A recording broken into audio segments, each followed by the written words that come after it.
Those of you who've been there will tell you there's no place in the world quite like Russia. A visit will open your eyes to a very different world, some breathtaking architecture. Israel, viewed as one of the most beautiful places on earth. History, passion. However, at this point in our lives, you may wish to reconsider holiday in either part of the world.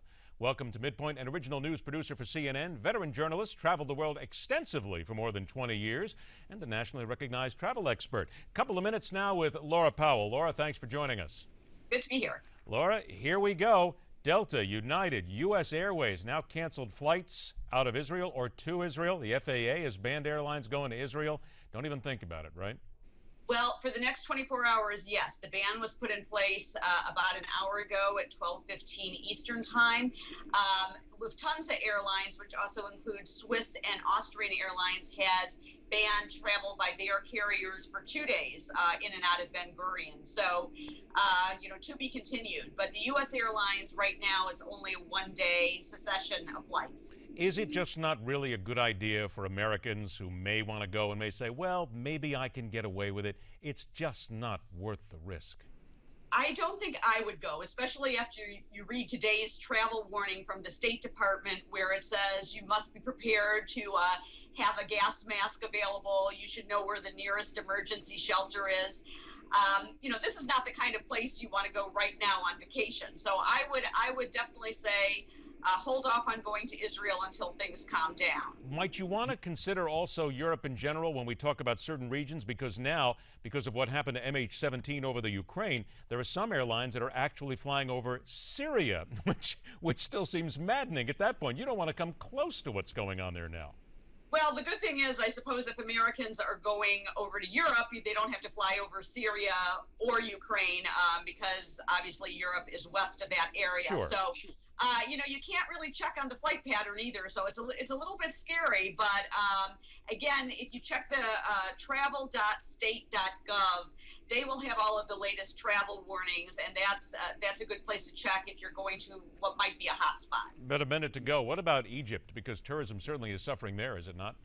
It's been suffering a long time, and the difference between what's happening in Israel and Egypt is that in Egypt, a lot of the attacks have targeted tourists directly, and that's why over the last few years, tourism to Egypt has really dried up. Egypt has spent a lot of money boosting their security around the main tourist attractions.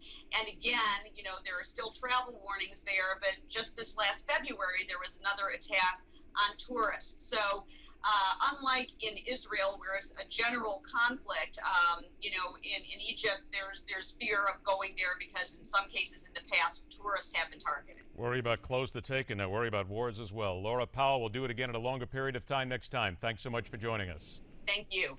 And now let's go ahead and take time out for another medical minute to care for your health here in America with Dr. Chauncey Powell.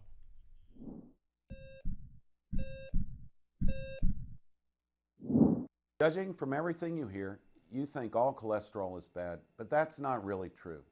You need a certain amount of cholesterol to maintain good health.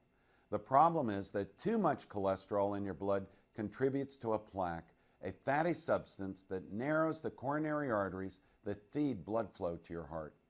Picture your coronary arteries as a 4-lane highway. If one lane becomes blocked, traffic still flows well. 2 lanes, no major problem.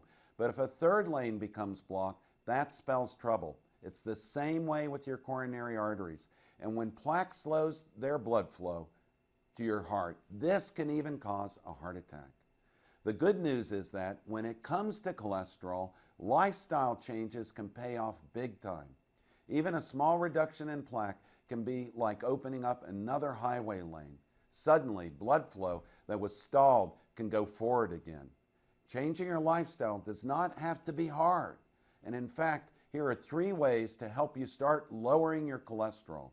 Snack on nuts. Nuts are probably one of the easiest and tastiest ways to lower cholesterol. Walnuts and almonds are among the best. Bulk up your diet with fiber. Choose whole fruits instead of a fruit juice, brown rice instead of white, and if you're eating a baked potato, be sure to leave the skin on. Choose fish. Fish contains cholesterol-fighting omega-3 fatty acids. I'm Dr. Chauncey Crandall, and thanks for watching this Heart Health Minute. Remember, it's never too late to prevent or reverse heart disease. Right now, I invite you to discover your own risk for heart disease or even a heart attack by taking my quick, free online quiz at www.simplehearttest.com.